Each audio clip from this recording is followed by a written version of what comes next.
You've started to see the truth, the abuse, the patterns, the pain you've carried for far too long. Here you don't have to face it alone. Welcome to Brave Hearts Speak. This is a safe space for women to take their lives back, to reconnect and rediscover themselves, and embody bravery as we walk this path together. Hello, I'm Lucia Sievertson, your host of Brave Hearts Speak. Welcome to another mini episode. Before I begin, I want to share a little bit about what these mini episodes are. These are really about everyday bravery, not the big, obvious moments, but the quieter ones. The moments where you start to notice yourself more clearly, where you begin to see your patterns, your reactions, where your boundaries might need to be stronger or clearer. And then you actually act on that awareness, because that's where things start to change. And a lot of these episodes, they come from my own life, from things I've moving through in real time, their stories, their situations, and their challenges that are happening right now for me. And I share them in the hope that something in it connects to you, that you can see yourself in a broader way. Because these small moments of awareness and action, they shape who we become. They shape the kinds of relationships that we allow into our lives, both personally and professionally. They help us recognize when someone doesn't belong in our space, or when someone might be trying to manipulate or control or diminish us.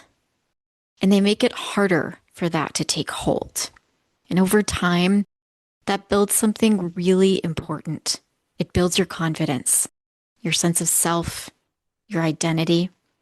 Because the truth is, we live in a world where people are constantly, sometimes subtly, sometimes overtly, trying to cast you into roles you never asked for, based on very limited moments with you, very limited perceptions. And if we're not aware, we can start to believe those roles and we can start to live inside them. So these episodes are here to help you notice when that's happening and to help you come back to yourself. Because underneath all of that, there is a version of you that is whole and that is clear and that is grounded. And maybe the question is, what is that version of you? What is the real you? The one underneath the layers that life and interactions with other people have placed on top. And how do we begin to let her come forward again? Lately, I've been noticing something about myself. I've been pulling back from making judgments about people, especially people who are visible, celebrities, people on TV, people with platforms, etc. And not because I think I'm above it, but because I've started to realize how little I actually know about them. We're often seeing such a tiny, edited piece of who someone is, and yet it can feel so easy to form a full opinion about them, who they are, what they're like, what they meant, what kind of person they must be. And I've been watching that in myself and also noticing something else. There's a kind of energy in our culture right now where it almost feels like people are scouting. They're like watching and waiting, hunting for a moment where someone messes up. And when that moment comes, it can feel like a pack of wild dogs descending, tearing into someone the second they're vulnerable and reducing them to that one moment. And I don't even say that with judgment, because I've been a part of that energy too. I've felt it in myself, and something is shifting in how I see it. I think I'm starting to see what's underneath it. I see people's coping mechanisms now. Some people go into this intense positivity. Everything is good. Everything is fine. Others move toward doom and gloom, expecting the worst, seeing everything through that lens. And some people look down on others as a way to feel safer in themselves. And I don't say that to dismiss it, because I actually think so much of that behavior is about safety. These are ways we try to protect ourselves, ways we try to make sense of the world, ways we try to feel some kind of control. But at the same time, when you're on the receiving end of it, when you're the one being judged or misunderstood or reduced, it hurts like hell. And when I really sit with all of this, there's something in me that actually aches. It aches in my stomach, it aches in my chest, and I've gotten to a point where I just don't want to participate in that anymore. Not because I think I'm morally superior, and not because I have transcended judgment. I haven't. It just doesn't feel like me, not the real me. And lately, I've been sitting with this quieter question underneath everything. Where am I in all of this? Because I've also been feeling the pressure to be more visible, to be more active, to be all over social media, to have a brand, to be performing, to be highly respected, to say the right things, to respond to the abusers and the naysayers and the critics. And somewhere in that, I can feel myself start to drift away, like I'm moving further away from something that is true in me.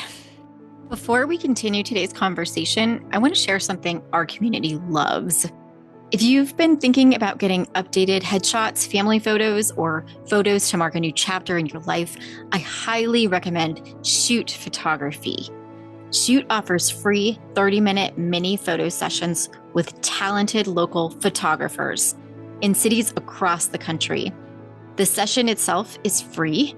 You only pay if you decide to purchase the photos afterwards. My own family has used Shoot 4 times, and we absolutely love the experience every time. If you book your session through the link in the show notes, Shoot will donate $20 to support the Brave Women's Community Center and the Brave Heart Speak podcast.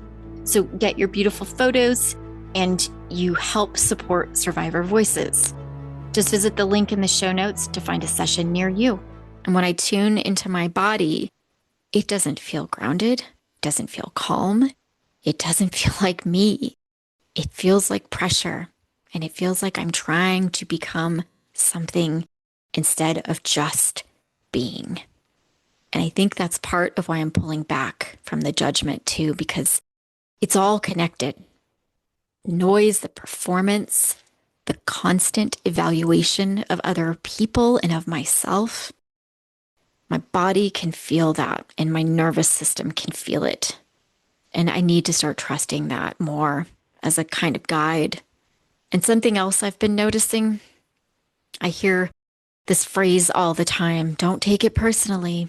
And for a long time, that has just been a concept, something I understood intellectually, but didn't actually feel or have lived experience with. But I think I'm starting to feel it now.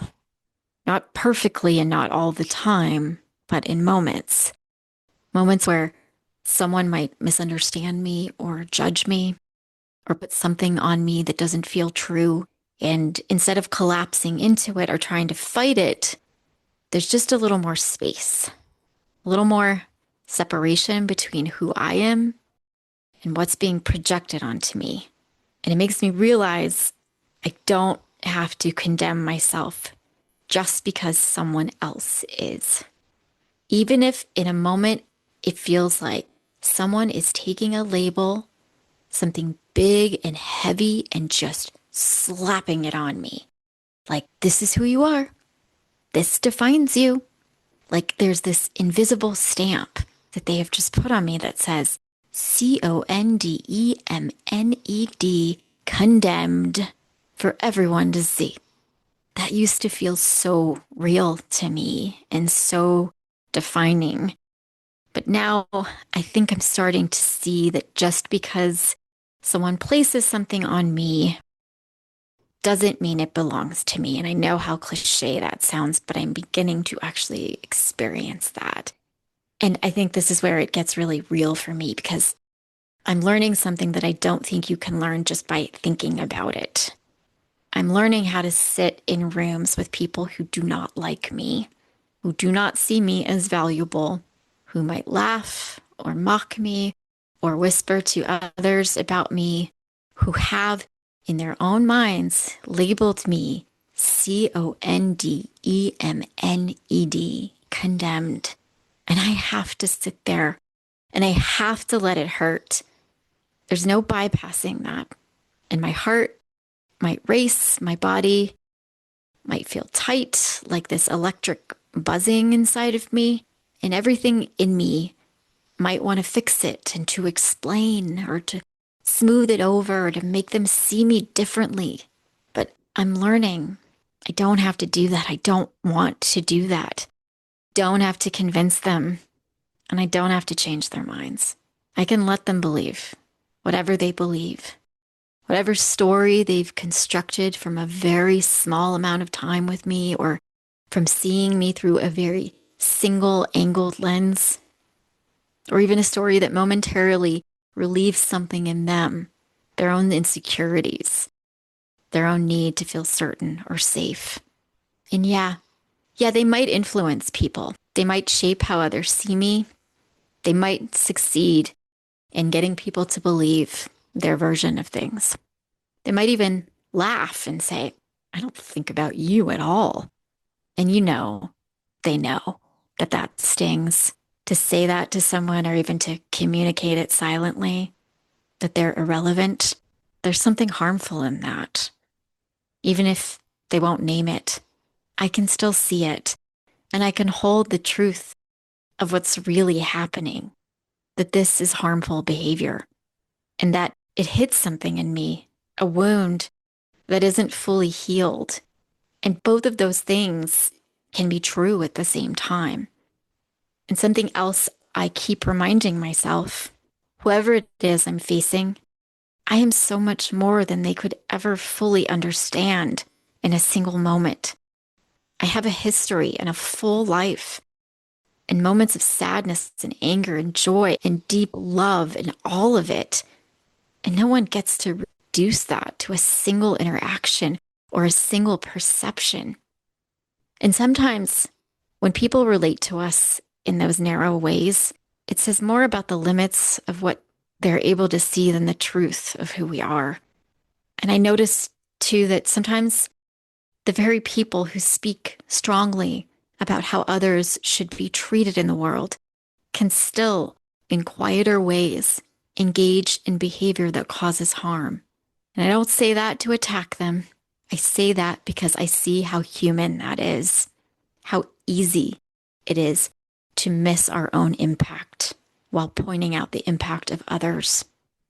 And that's something I'm holding for myself too, because I don't want to become what I'm trying to step away from. So I come back to this. I can see what's happening. I can feel what's happening. And I can still stay rooted in who I am. And I can still stay, even if I feel awkward, even if I feel out of place, even if they look at me like I don't belong. I can breathe. I can let my heart beat fast. I can let it feel uncomfortable and I can stay because I'm allowed to be there. I'm allowed to be in the same spaces. I'm allowed to do this work. I'm allowed to feel confident in it and to find my own way of doing it, even if it looks different. I don't have to people please my way into belonging. I don't have to perform. I can be quiet. I can be neutral. And I can choose not to engage and still belong in the room. So maybe the question I'm sitting with and that I'll leave you with is this. What rooms are you avoiding? What spaces? What situations? Because you know who might be there. And just the thought of it makes your body react. And sometimes it is better not to go, but not when it keeps you from the work you want to do, not when it keeps you from the life you want to have, not when it keeps you from the community you want to be part of. Because that's where something shifts from protection into self-abandonment. I don't want to build a life around avoidance. So, what would it look like for you to stay in who you are, even when someone else is trying to define you, and even when it hurts? And as you sit with that, you don't have to do it alone. If this brings something up for you, if you find yourself reflecting, processing, noticing things, you're always welcome to reach out to me. This is a community. I'm not a voice living in isolation, and I don't want to live in isolation. You can email me at lucia@bebravewomen.com or visit www.bravewomenscommunity.com to connect. I'd really love to hear what this brings up for you. Before I go, I want to invite you to join our email list. When you sign up, you'll receive a free resource that will help you define what abuse means to you, what bravery means to you, and some creative ways to quiet those internalized voices so you can grow bigger and braver. But it's not just a resource.